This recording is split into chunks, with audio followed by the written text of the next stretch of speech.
Bab 5931. Yeremia mengatakan bahwa di antara 4 rel besar, Jermo adalah yang terkuat. Namun, jika dia tidak meledakkan dirinya sendiri, dia tidak akan menjadi lawan Charlie. Oleh karena itu, Charlie merasa yakin untuk membunuh Loyal. Namun, apakah ada peluang atau tidak, itu pertanyaan lain. Charlie juga tahu betul jika dia ingin membunuh Loyal di New York. Ini sebenarnya akan sangat sulit. Bertengkar dengan orang-orang di pusat kota di kota tingkat pertama akan lebih banyak merugikan daripada menguntungkan. Itu mungkin disiarkan langsung di internet sebelum dia bisa membunuh Loyal. Oleh karena itu, Loyal tidak boleh melawannya secara langsung. Dan dia tidak bisa menggunakan sihir untuk membunuhnya dengan satu pukulan. Sebaliknya, jika petir tiba-tiba menyambar seseorang hingga meninggal di rumah sakit Manhattan, ini mungkin akan menimbulkan keributan. Artinya jika Charlie ingin membunuh Loyal, dia harus menemukan cara untuk mengejutkannya dan membunuhnya dengan satu pukulan. Sebelumnya, Charlie masih memiliki masalah pelik yang harus diselesaikan secepatnya. Pria setia dan pemberani itu mungkin sedang mencari kesempatan untuk menyerang Peter. Jika dia tidak mengusirnya dari sini, kemungkinan besar dia akan menyerang secara tiba-tiba dan menjadikannya pasif. Begitu Loyal mengambil tindakan, Charlie tidak akan pernah duduk diam dan menunggu kematian. Dia masih harus bertarung dengannya di depan umum. Memikirkan hal ini, Charlie tiba-tiba punya rencana di benaknya. Dia mengambil masker sekali pakai dari bangsal Hank. Pakailah, keluar dari bangsal. Naik lift ke ruang gawat darurat di lantai pertama. Saat ini, seorang perawat wanita muda bertanggung jawab di ruang gawat darurat. Dia bertanya kepada perawat wanita, "Halo. Seorang pasien yang mengalami kecelakaan mobil baru saja dikirim ke bangsal 1707. Dokter mana yang bertanggung jawab atas diagnosis dan pengobatan pasien itu?" Perawat itu sedikit terkejut, dan bertanya dengan waspada. "Permisi, siapa dia?" "Anggota keluarga pasien." Charlie memberinya sedikit energi spiritual dan berkata dengan tenang. "Saya direktur medis baru Anda di unit gawat darurat. Nama keluarga saya Wade, Anda bisa memanggil saya Dr. Wade." Perawat segera berkata dengan hormat, "Halo, Dr. Wade." Charlie mengangguk dan berkata, "Bawa aku ke dokter itu. Ada yang ingin kutanyakan padanya." Perawat segera berkata dengan hormat, "Baiklah, Dr. Wade, tolong ikuti saya." Karena itu, perawat membawa Charlie ke pintu kantor. Dia dengan ringan mengetuk pintu. Dan suara seorang pria parubaya terdengar dari dalam pintu. "Masuk." Perawat membuka pintu dan berkata kepada seorang dokter pria yang duduk di dalam. "Dr. Pitt, Dr. Wade ada di sini untuk menemui Anda." "Dokter, menyeberang." Dr. Pitt memandang Charlie di sebelah perawat dengan heran. Dan bertanya dengan rasa ingin tahu, "Anda berasal dari departemen mana?" Charlie tidak menjawab pertanyaannya tetapi berkata kepada perawat, "Terima kasih, Nona, dan ingatlah untuk tidak memberitahu siapapun tentang kedatanganku ke sini." Perawat itu segera mengangguk, berbalik, dan berjalan keluar. Dr. Peter semakin bingung. Dia tidak mengerti apa yang dilakukan pria bertopeng itu. Dokter bernama Wade bahkan tidak memakai jas putih dokter. Charlie menghampiri Dr. Pitt saat ini dan juga menggunakan energi spiritual untuk memberinya saran psikologis, mengingatkannya. "Pitt, kan, saya adalah bos unit gawat darurat Anda sekarang. Anda dan saya akan pergi menemui pasien pada tahun 1707 nanti. Apapun yang saya katakan, Anda akan menyetujuinya, dan apapun yang saya minta. Kamu akan melakukannya tanpa syarat, mengerti?" Dr. Pitt mengangguk tanpa berpikir, "Saya mengerti, Dr. Wade." Charlie mengangguk puas, lalu bertanya kepadanya, "Di mana rekam medis pasien 1707? Coba kulihat." "Oke." Dr. Pitt segera menemukan rekam medis pasien 1707 dan menyerahkannya kepada Charlie. Charlie melihatnya dan melihat bahwa nama pasiennya adalah Sunke. Dia dirawat di rumah sakit karena ditabrak kendaraan. Dia mengalami beberapa memar tulang rawan dan cedera kulit. Namun tidak ada yang terluka, jadi sepertinya itu bukan masalah besar. Bab 5932. Charlie bertanya kepadanya, "Penyakit orang ini tidak serius. Tidak perlu membawanya ke rumah sakit, kan?" Tidak bisakah kita mengamatinya di ruang gawat darurat? Dr. Pitt dengan cepat berkata, Tuan. Wade, kamu tidak tahu sesuatu. Sun Ke ini adalah asisten Pavel Chen. Pavel adalah menantu dari keluargaan dan sangat terkenal di New York. Saat itu, Pavel menelepon kepala rumah sakit. Ketua memberikan perhatian khusus dan mengatur agar dia dikirim ke bangsal komprehensif di lantai 17 untuk perawatan dan penyembuhan. Charlie tiba-tiba mengerutkan kening, apa katamu? Menantu laki-laki Pavel. Ya, Dr. Pitt mengangguk dengan berat, itu dia. Charlie mengatupkan giginya tanpa sadar dan mengepalkan tinjunya. Tampaknya di antara 3 orang di bangsal 1707 tadi. Salah satunya adalah orang yang terluka yang dibawa sebelumnya. Yang lainnya adalah setia di antara 4 hal, dan yang ketiga adalah pamannya, Pavel. Sebelumnya, sebuah keluarga hanya curiga ada yang tidak beres dengan dirinya. Namun tidak ada bukti yang jelas. Namun, hari ini dia benar-benar muncul di sini bersama Loyal. Ini sepenuhnya menegaskan fakta bahwa dia adalah agen rahasia dari Warriors dan memikirkan hal ini, Charlie mencibir dan berpikir. Sepertinya Victoria sangat ingin mendapatkan si Fang Baozuang kali ini dan mengirim Pavel dan Loyal ke sini. Jadi, Charlie mengeluarkan ponselnya dan mengirim pesan kepada kakeknya yang isinya. Kakek, ada bukti mutlak bahwa Pavel adalah anggota Warriors dan sekarang saya memiliki kesempatan untuk membunuhnya. Menurut Anda apakah saya harus membunuhnya atau tidak? Saat ini, East Cliff, Tiongkok. Saat itu pagi hari di East Cliff.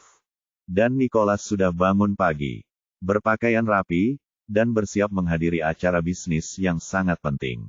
Dalam beberapa hari terakhir, Nicholas ditemani putra sulungnya Marsekal. Putra kedua Markus, dan detektif Duncan, menandatangani perjanjian kerja sama strategis dengan berbagai departemen pemerintah di East Cliff. Bagi Nicholas, dia sangat bersemangat dan menantikan untuk terlibat di sini. Bagi para pejabat, kembalinya orang-orang Tionghoa perantauan yang terkenal untuk berinvestasi di Tiongkok tentu saja merupakan contoh yang baik untuk kerjasama. Dan mereka secara alami akan mempercepat kemajuan tersebut dengan sepenuh hati. Oleh karena itu, efisiensi penandatanganan kerjasama sangat cepat. Dan sejumlah kontrak bisnis pada dasarnya ditandatangani setiap hari. Hari ini, Nicholas kembali membuat langkah besar. Atas nama banyak maskapai penerbangan yang dikendalikan dan diinvestasikan oleh keluargaan. Dia memesan hampir 100 pesawat penumpang besar milik Tiongkok dari Tiongkok. China Commercial Aircraft Corporation juga dengan hangat mengundangnya untuk melakukan penerbangan jarak pendek dengan pesawat penumpang besar produksi dalam negeri di East Cliff pagi ini. Nicholas yang berpenampilan sangat megah baru saja keluar menemui kedua putranya dan Duncan ketika menerima SMS dari Charlie. Saat dia melihat telepon, ekspresinya tiba-tiba menjadi sangat terkejut. Segera, dia berkata kepada 3 orang di sekitarnya. Kalian datang ke kamarku dulu. Setelah itu, dia berbalik dan kembali ke kamarnya tanpa menunggu tanggapan ketiga orang itu. Mereka bertiga tidak tahu kenapa dan segera mengikutinya. Setelah menutup pintu, Nicholas memandang mereka bertiga. Menyerahkan telepon ke Duncan, dan berkata, Duncan, kalian bertiga menyebarkannya dan jangan mengatakan apapun. Setelah peredarannya selesai, Anda tinggal memberitahu saya jika Anda punya pendapat. Saya masih belum punya pendapat, tidak peduli ada atau tidak, jangan berikan alasan apapun. Mereka bertiga semakin bingung. Duncan segera mengambil telepon dan melihatnya terlebih dahulu. Setelah membacanya, ekspresinya tiba-tiba berubah. Namun, dia tidak berani menunda dan segera menyerahkan teleponnya kepada Marsekal. Marshal terkejut setelah membacanya dan menyerahkan teleponnya kepada Markus. Mata Markus membelalak, dan kemudian dia menyerahkan telepon itu kepada Nicholas tanpa suara. Dan kemudian bertanya dengan suara rendah. Ayah, siapa yang akan mengungkapkan posisinya terlebih dahulu? Nicholas berkata dengan enteng, saya akan menyatakan posisi saya dulu. Mereka bertiga dengan cepat melihat ke arahnya dan bahkan tidak berani bernapas. Ekspresi Nicholas memancarkan sedikit kekejaman. Dan dia mengertakkan gigi dan berkata dengan dingin. Saya tidak keberatan. Bab 5933. Nicholas mengungkapkan sikapnya. Dan Marsekal di samping berkata tanpa ragu-ragu. Ayah, karena Charlie sudah memiliki bukti yang meyakinkan. Kalau begitu aku memiliki pandangan yang sama denganmu. Markus mengangguk, ayah, seperti kakak laki-laki, saya dengan tegas mendukung keputusan Anda. Duncan di samping mendecakkan bibirnya. Dia tahu apa yang dikatakan orang tua itu samar-samar, jadi dia berkata. Paman, aku juga mendukungmu, tapi setelah masalah ini selesai. Apa yang akan terjadi ke depan dari pihak TC? Apakah dia akan menyalahkan Charlie? Nicholas melambaikan tangannya. Keluarga An tidak akan kekurangan penilaian dasar ini. TC pasti akan mengerti. Setelah itu, Nicholas menambahkan, namun, dalam hal ini. Selain Charlie, hanya kami berempat yang mengetahuinya setelah hal itu selesai. Tidak peduli apa yang TC pikirkan, kami tidak akan pernah menyebutkannya. Dan semua orang akan memahaminya secara diam-diam. Mereka bertiga mengangguk bersama. Pemahaman diam-diam adalah solusi terbaik untuk hal semacam ini. Jadi, Nicholas berhenti sejenak selama beberapa detik. Diam-diam menyeka air mata dari sudut matanya. Dan mengirim pesan kembali ke Charlie dengan ekspresi tegas. Charlie, jika keselamatanmu sendiri bisa terjamin. Jika kamu bisa, kamu harus melakukannya. Kemudian, dia mengirim pesan. Kemudian mengetik lagi dan mengirim pesan lain. Charlie, saat kamu membunuhnya, sapa dia untukku. Nicholas pernah sangat memikirkan Pavel. Ia merasa meskipun latar belakang keluarga Pavel rata-rata. Dia sangat berbakat, cakap, dan berpengetahuan luas ketika dia masih muda. Dalam pandangan Nicholas, bayangan Chang Ying bisa dilihat pada Pavel. Saat itu, Chang Ying dan putrinya telah terbunuh. Meski sedih, ia merasa agak terhibur saat melihat Pavel. Justru karena dia selalu merasa sangat bersalah atas urusan Chang Ying. Sedemikian rupa sehingga dia mau tidak mau menganggap Pavel sebagai miliknya. Jadi dia mengolahnya dengan sepenuh hati. Percaya sepenuhnya padanya, dan anggap dia sepenuhnya sebagai putranya sendiri. Namun, ketika Charlie memberitahunya bahwa ada bukti yang meyakinkan bahwa Pavel adalah agen rahasia dari Warriors dan dia merasa sangat dikhianati dan merasa sedikit menyesal. Itu karena dia mengira dengan Pavel, dia telah menebus penyesalan yang dia rasakan terhadap Chang Ying sampai batas tertentu. Namun kini, semuanya sia-sia karena angan-angannya sendiri. Itu bahkan membuatnya semakin malu pada Chang Ying. Sebab, menantu yang baik seperti itu jarang ditemukan di antara 10.000 orang, namun ia sendiri yang mengecewakannya. Dan Pavel, yang telah dia perlakukan dengan tulus selama bertahun-tahun. Ternyata dia adalah anak serigala dengan niat tersembunyi yang dalam dan pemikiran yang kejam. Hal ini tidak hanya memperbesar rasa bersalahnya terhadap Chang Ying, namun juga memperkuat keluhannya terhadap dirinya sendiri. Marsekal melihat ayahnya tiba-tiba menjadi terpuruk dan menua. Dia mengira dia menyalahkan dirinya sendiri atas apa yang terjadi pada Pavel. Jadi dia segera melangkah maju untuk mendukungnya dan berkata dengan lembut. Ayah, segala sesuatu di masa lalu sudah pasti. Jangan membenamkan dirimu di masa lalu. Untungnya, hal-hal ini masih bisa ditebus. Nicholas menghela nafas tak berdaya dan bergumam. Banyak hal telah berlalu. Aku turut berduka atas Chang Ying. Saya tidak akan pernah memiliki kesempatan untuk memperbaiki masalah ini dalam hidup ini. Marsekal terkejut sesaat, dan kemudian dia menyadari bahwa bukan karena Pavel ayahnya merasa sedih dan menyalahkan dirinya sendiri. Tapi karena Chang Ying. Sudah 20 tahun sejak Chang Ying meninggal dunia. Memang tidak ada kesempatan untuk memperbaiki kesalahan yang dilakukan saat itu. Saat ini, Markus melangkah maju dan berbisik. Ayah, meski kakak ipar tidak punya kesempatan untuk menebusnya. Charlie masih di sini. Dia adalah darah saudara ipar. Mulai sekarang, kami, sebuah keluarga, akan melakukan yang terbaik untuk menebus Charlie. Itu adalah cara terbaik untuk menebus saudara ipar. Nicholas mengangguk sedikit, memegang tangan kedua putranya lama sekali, lalu berkata. Ayo pergi, jangan biarkan aku menunggu terlalu lama. Saat keempat orang itu keluar dari ruangan, nasib Pavel sudah ditentukan. Bab 5934. Ketika Charlie menerima balasan dari kakeknya. Dia diam-diam meletakkan ponselnya dan bertanya kepada Dr. Pitt di depannya. Tes apa yang dilakukan pada pasien pada tahun 1707? Tunjukkan padaku catatan medisnya. Dr. Pitt segera mengambil rekam medis pasien dan menyerahkannya kepada Charlie. Charlie meliriknya beberapa kali sebelum bertanya. Apakah kamu punya jas putih tambahan? Carikan aku satu set. Ada beberapa. Dr. Pitt segera mengeluarkan seragam cadangannya dan menyerahkannya kepada Charlie.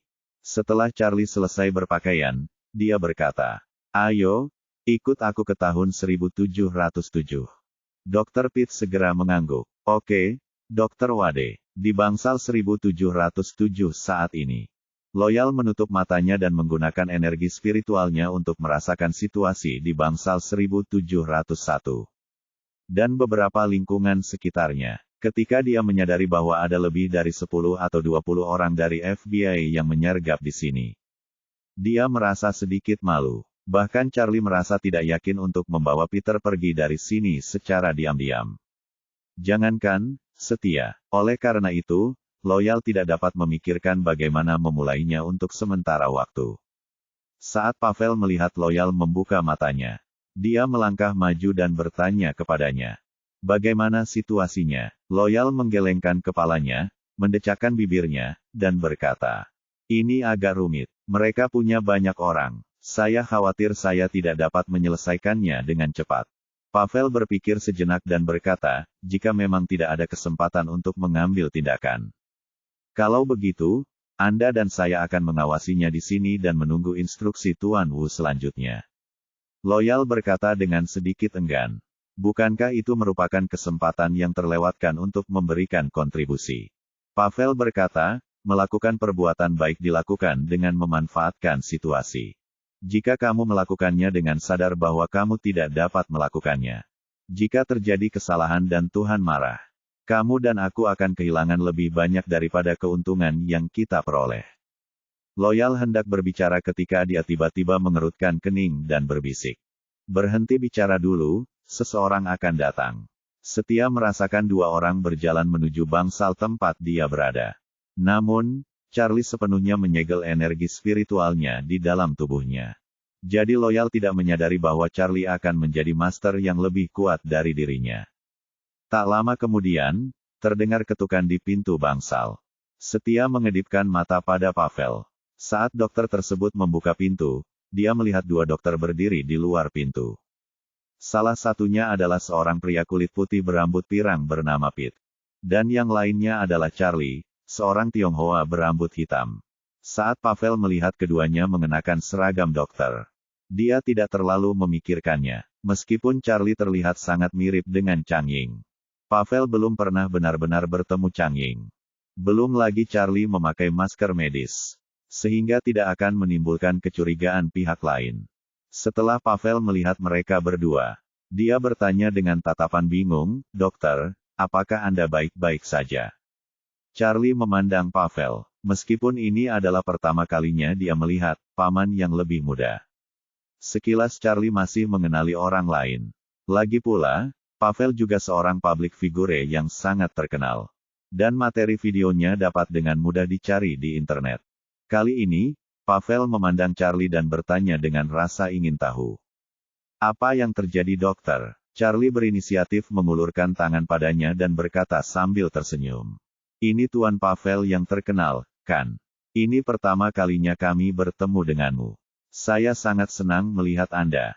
Pavel dengan santai mengulurkan tangannya untuk menjabat tangan Charlie. Lalu langsung ke topik lagi, apa yang kamu lakukan di sini? Bab 5935.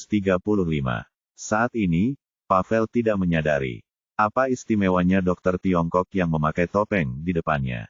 Dia merasa bahwa dengan pangkatnya, meskipun ketua rumah sakit ini datang, dia masih harus membungkuk di depannya. Adapun manajer ruang gawat darurat kecil di sini, dia hanya ingin mencari kesempatan untuk mengenal dirinya sendiri dan menjilatnya. Oleh karena itu, dia tidak menganggap serius Charlie di hadapannya. Charlie tersenyum tipis saat ini dan berkata kepada Pavel. Halo Tuan Chen, saya orang yang bertanggung jawab di unit gawat darurat. Kami di sini terutama untuk mencari keluarga pasien. Apakah Anda anggota keluarga pasien? Pavel mengangguk dan berkata dengan arogan, dia asistenku. Dan saya adalah pengasuhnya. Jika kamu punya sesuatu, tolong beritahu aku. Charlie tersenyum tipis dan berkata, itulah yang terjadi pada Tuan Chen. Karena Anda adalah tamu terhormat di rumah sakit kami. Untuk menunjukkan rasa hormat kami kepada Tuan Chen, kami telah memutuskan untuk memindahkan pasien ini ke bangsal VIP di lantai paling atas. Yang jauh lebih besar dan fasilitasnya lengkap serta lebih nyaman bagi Anda dan teman Anda.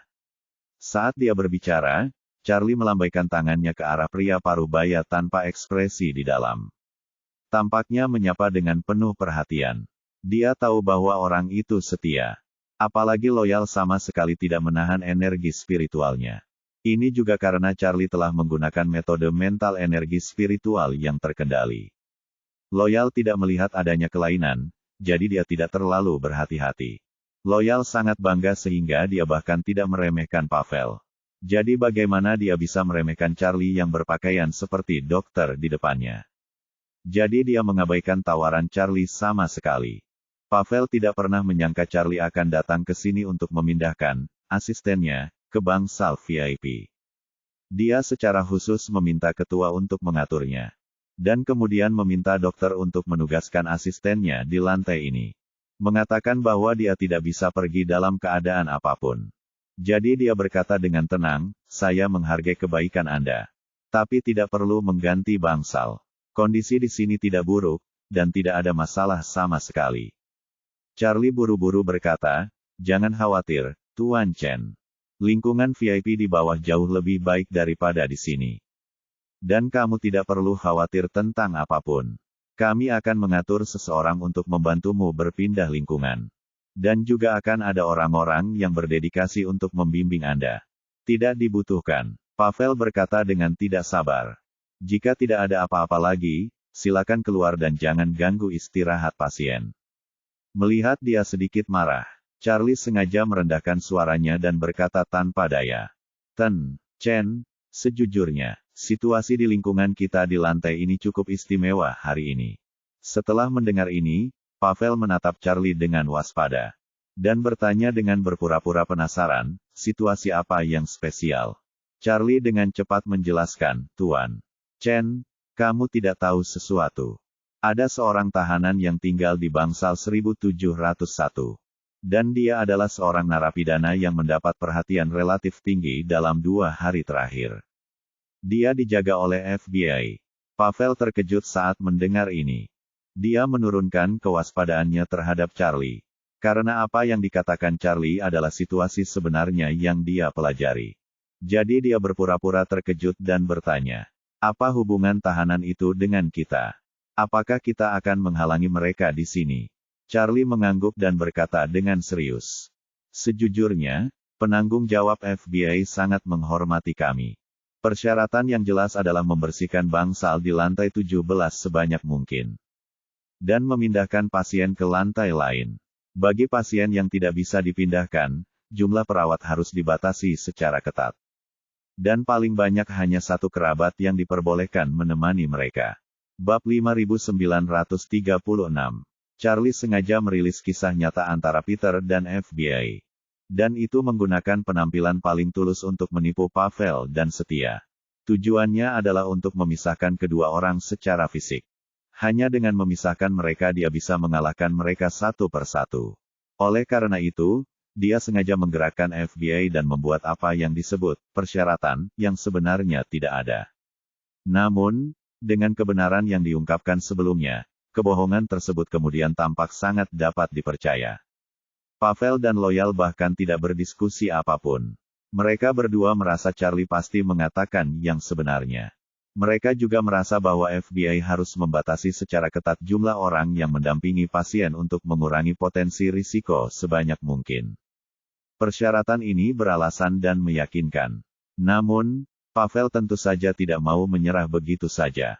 Meskipun awalnya dia merasa Loyal mungkin tidak bisa berdamai dengannya. Kesempatan untuk berkontribusi ada di hadapannya. Jika ada satu orang yang benar-benar harus pergi, itu pasti dia. Dalam hal ini, jika hal ini terjadi, Bukankah kreditnya akan sangat terdilusi? Jadi, dia berkata kepada Charlie, tidak apa-apa. Kamu tidak perlu khawatir tentang mereka.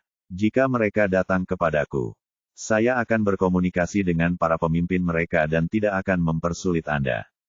Charlie buru-buru berkata, Tuan Chen, ini tidak baik. Persyaratan dari FBI sangat jelas.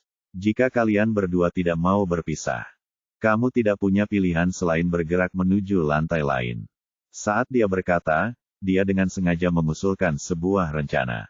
Baiklah, Tuan Chen, saya akan memberikannya kepada Anda. Ini akan diatur di bangsal di lantai 16 dekat lift. Anda hanya perlu berjalan beberapa puluh meter dan Anda akan dapat berganti pakaian dengan cepat. Ketika Pavel mendengar ini, dia langsung berkata, tidak, asisten saya baru saja terluka.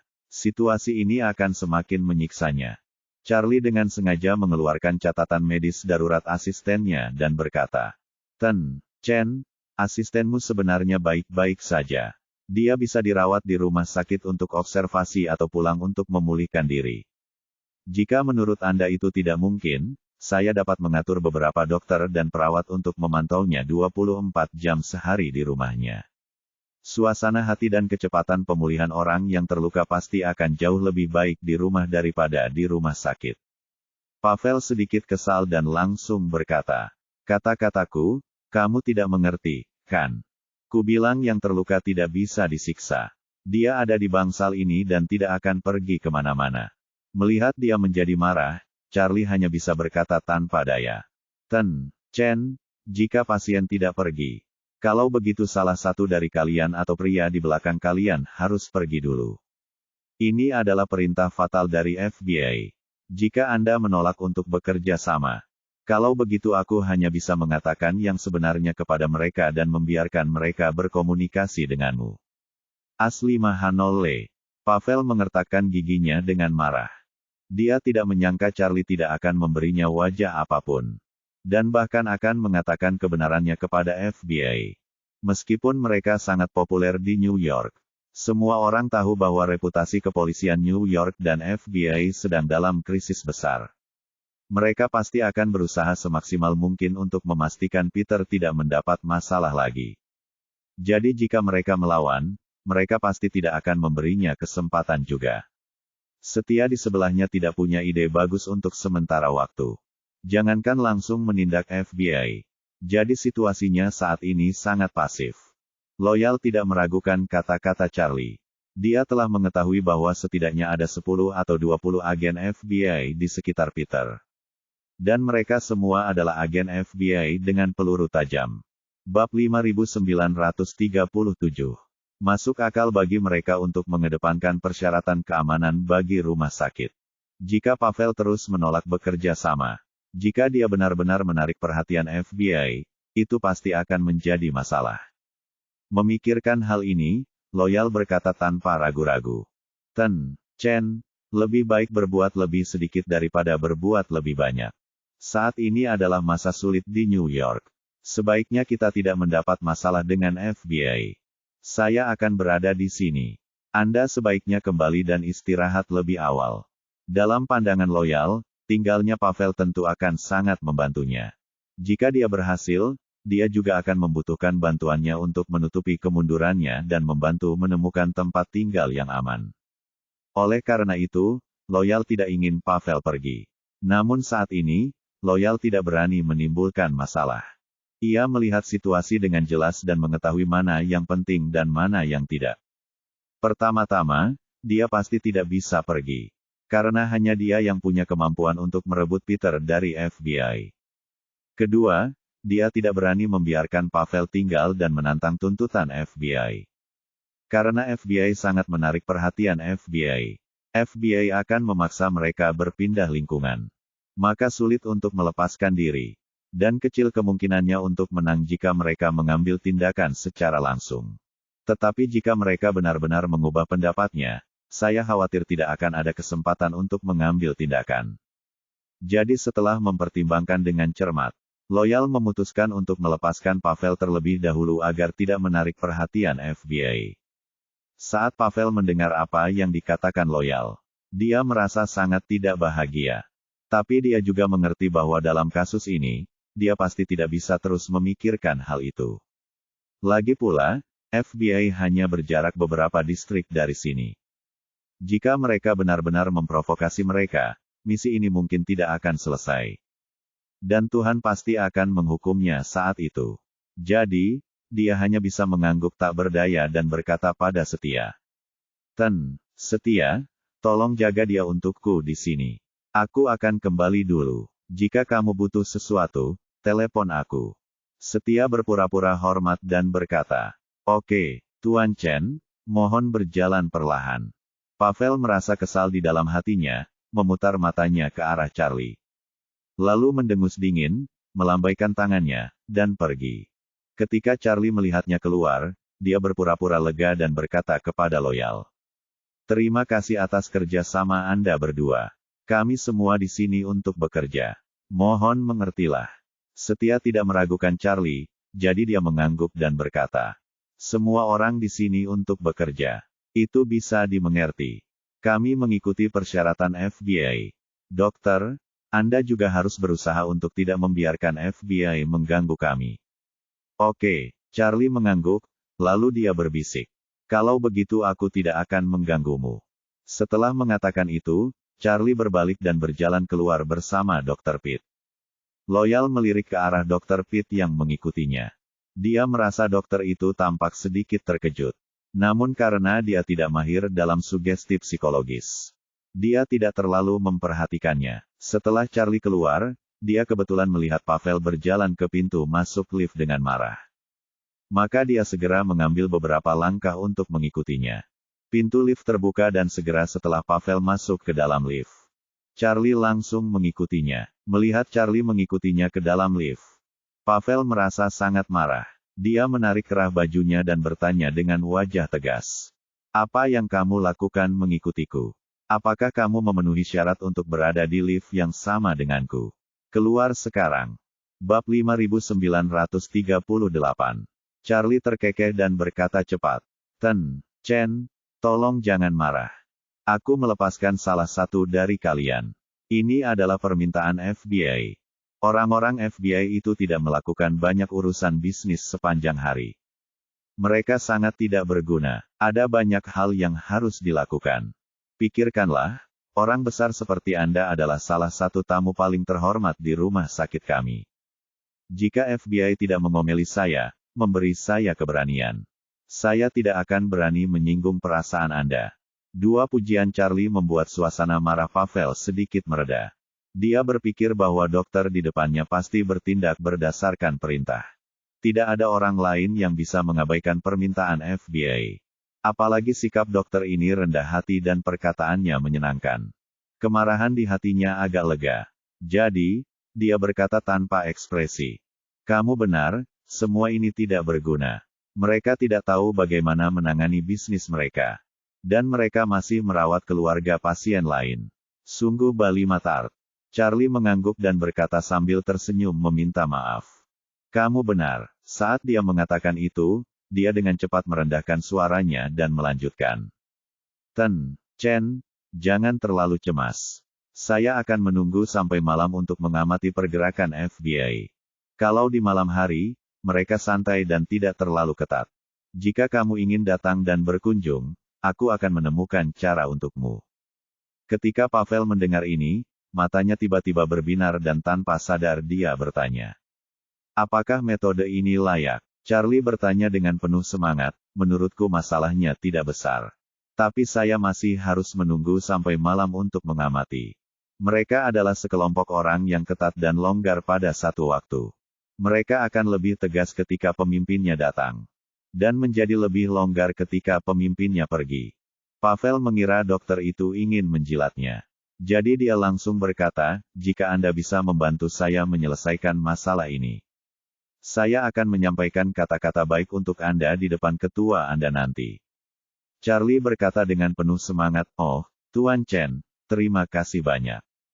Karena itu, melihat lift mencapai garasi bawah tanah, Charlie berkata, "Chen, aku akan mengantarmu ke mobil, dan kita akan ngobrol di jalan." Paulus mengangguk. Kali ini dia tidak membawa sopir ketika dia keluar. Jadi dia mengemudi ke sana sendirian. Setia dijemput di bandara. Jadi lebih nyaman bagi mereka berdua untuk berbicara. Saat Pavel berjalan menuju Rolls-Royce-nya, dia bertanya pada Charlie. Menurut Anda, pada jam berapa mereka akan lebih santai? Charlie buru-buru berkata, cukup dalam 1, 2, 2, atau 3 jam. Ini hampir selesai. Setelah mengatakan itu, Charlie berkata lagi, saya menyarankan Anda, jangan. Sebelum Charlie selesai berbicara, Pavel melihat seseorang datang ke arahnya dan langsung menyela. Ahem, aku serahkan pasiennya padamu. Saya tentu lega, tapi permintaan saya adalah kita harus mengirimkan dokter terbaik dan menggunakan obat terbaik. Dan kita tidak boleh meninggalkan gejala sisa apapun pada pasien. Charlie mengangguk cepat bersamaan dengan kata-katanya. Itu yang saya mengerti, jangan khawatir, kami sangat teliti dalam pekerjaan kami. Pavel bersenandung puas dan berjalan menuju Rolls-Royce. Jadi dia berkata kepada Charlie, masuk ke mobil dan bicara. Oke, Charlie mengangguk berulang kali dan melihat Rolls-Royce telah terbuka secara otomatis. Jadi dia berinisiatif membukakan pintu untuk Pavel dan memintanya untuk duduk. Kemudian dia pergi ke co-pilot, membuka pintu, dan duduk. Setelah masuk, Charlie segera menggunakan energi spiritualnya untuk memeriksa Rolls-Royce. Rolls-Royce ini berbeda dengan Rolls-Royce kebanyakan. Kaca, panel pintu, dan sasis seluruh mobil sangat tebal. Ini anti peluru, tahan ledakan, dan tahan penyadapan. Tidak ada alat penyadap elektronik lainnya di dalam mobil. Jadi sangat aman. Bab 5939. Saat ini, Charlie merasa lega, dan Pavel di sebelahnya merasa santai seperti baru saja tiba di rumah. Sambil mengambil sebotol air Fiji dan menyesapnya, dia berkata kepada Charlie. Dalam 2 jam, jika Anda mengizinkan saya kembali ke Bangsal, Anda akan mendapat banyak hadiah. Charlie tersenyum tipis, melepas topengnya, memandang Pavel, dan bertanya dengan penuh minat. Saya tidak tahu hadiah apa yang dibicarakan Tuan Chen. Pavel terkekeh, mengulurkan jarinya, dan berkata dengan arogan. Jika Anda bisa menyelesaikannya dalam waktu 2 jam, saya akan memberi Anda $1 juta AS. Jika kamu bisa menyelesaikannya dalam waktu 1 jam, saya akan memberi Anda $2 juta dolar Amerika. Setelah mengatakan itu, dia tiba-tiba menatap Charlie. Mengernyit, dan berkata tanpa sadar. Mengapa kamu terlihat familiar bagiku? Apa kita pernah bertemu sebelumnya? Saat Chang Ying meninggal dunia, TC masih berstatus pelajar. Oleh karena itu, Pavel sendiri tidak pernah bertemu dengan Chang Ying. Namun, dia telah dibuat khusus untuk TC oleh Warriors dan sejak dia masih mahasiswa. Pada saat itu, ada lebih dari 20 cendekiawan, laki-laki muda yang cocok dengannya. Sebagian besar dari orang-orang ini adalah keturunan Tionghoa murni. Dan sebagian kecil merupakan keturunan campuran Tionghoa dan lainnya. Bahkan ada beberapa orang kulit putih dan kulit hitam. Alasan mengapa beberapa ras campuran atau bahkan orang kulit putih dan kulit hitam dipilih. Pasalnya, Warriors dan tidak yakin seperti apa pandangan TC tentang pemilihan pasangan ketika ia sudah dewasa. Oleh karena itu, mereka memilih lebih dari 20 cendekiawan, laki-laki muda yang berpenampilan menarik. Dan kemudian mereka mulai melakukan pelatihan dan pembelajaran yang ketat. TC masih belum tahu kalau cowok-cowok luar biasa yang muncul di sekitarnya di masa lalu. Yang mempunyai nilai yang sangat bagus, pengetahuan yang sangat kaya. Dan sikapnya yang sopan jauh melampaui teman-teman biasa. Hampir semua cendekiawan dari Warriors dan tujuan menghancurkan Warriors dan juga sangat sederhana. Kelilingi TC dengan sejumlah besar pria berkualitas tinggi yang telah menjalani pelatihan ketat. Dengan cara ini, akan selalu ada orang yang bisa menembus keluargaan. Dan Pavel adalah pemenang terakhir. Dia sebenarnya mengetahui informasi semua orang di keluargaan di tahun-tahun awal. Meskipun dia belum pernah bertemu Chang Ying, dia telah melihat semua informasi Chang Ying, termasuk informasi video. Namun, Chang Ying telah meninggal selama bertahun-tahun. Dan bertahun-tahun sejak dia menikah dengan TC. Dia belum meninjau kembali pelajaran yang telah dia lakukan saat itu. Jadi dia agak melupakan penampilan Chang Ying.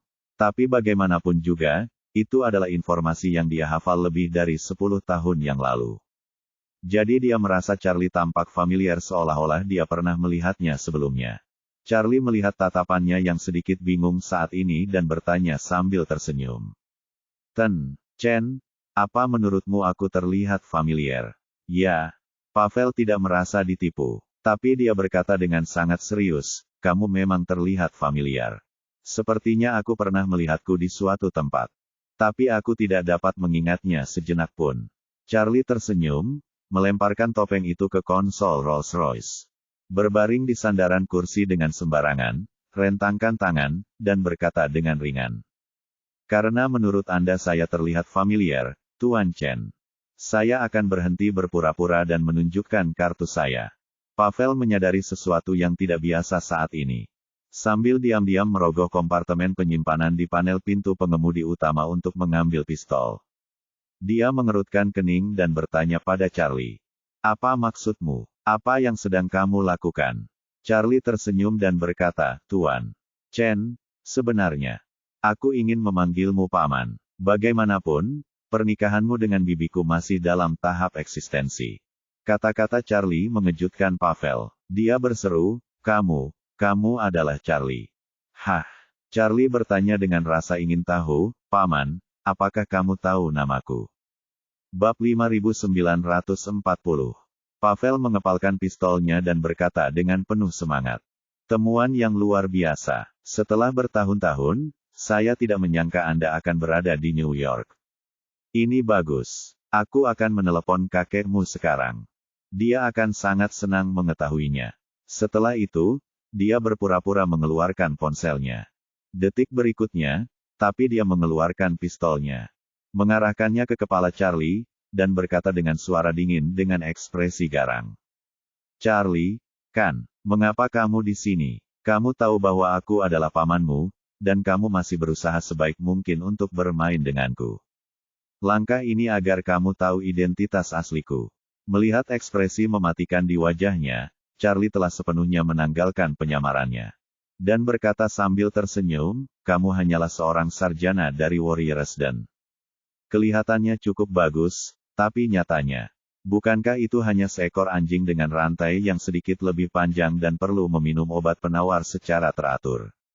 Sialan, ekspresi Pavel sangat muram. Dia menatap Charlie, mengertakkan gigi, dan berkata, sepertinya kamu mengerti dengan sangat jelas. Percaya atau tidak, aku bisa membunuhmu dengan satu tembakan sekarang juga. Lalu pergi dan kumpulkan pahala dari Tuhan. Charlie berkata ringan, saya memahaminya jauh lebih baik daripada yang Anda kira. Setelah jeda, Charlie berkata lagi pula. Saya menyarankan Anda untuk meletakkan senjata Anda karena pistol Anda tidak ada gunanya. Tahukah kamu bahwa 3 dari 4 Earl Agung di sarang prajuritmu telah mati? Tanpa kecuali, semuanya mati di tanganku. Tahukah Anda bahwa semua tentara tewas yang ditempatkan di Siprus telah menyerah kepada saya? Kamu hanya seorang sarjana, kamu berani menodongkan pistol ke arahku. Kamu benar-benar tidak takut aku memenggal kepalamu dan mencari kesempatan lain untuk membunuh orang tuamu yang terlahir sebagai penjaga ksatria. Pupil mata Pavel tiba-tiba menyusut, dan tatapan tajamnya terlihat dalam sekejap. Dia mengertakkan gigi dan berteriak dengan marah. Tidak peduli apa yang kamu katakan itu benar atau salah. Jika kamu berani mengancam keluargaku, kamu harus mati. Setelah itu, dia menarik pelatuknya tanpa ragu-ragu. Saat ini, Charlie tiba-tiba mengambil tindakan. Meraih pistol di tangannya, dan menekan palu di bagian belakang pistol dengan ibu jarinya untuk memberikan sedikit tenaga. Jepret, pistolnya tidak menembak, tapi palu paduannya patah. Tanpa palu, pistol kehilangan komponen kunci untuk menembakkan peluru primer. Sekalipun Pavel terus menarik pelatuknya dengan kuat, pistolnya tidak bisa menembak sama sekali. Dia tidak pernah membayangkan Charlie akan memiliki kekuatan seperti itu. Palu yang terbuat dari bahan alloy bisa langsung dipatahkan hanya dengan satu jari. Pada saat ini, dia tiba-tiba ketakutan. Anda tahu, para ulama ini, untuk menghindari pengungkapan identitas mereka secara maksimal. Belum diperbolehkan berlatih pencak silat sejak kecil. Misi mereka adalah belajar, dan belajar lagi untuk memastikan mereka bisa diterima di universitas terkemuka di dunia. Dengan cara ini, mereka dapat dengan mudah menyelinap ke dalam keluarga manapun. Dan bahkan keluargaan tidak akan melihat sesuatu yang aneh pada mereka.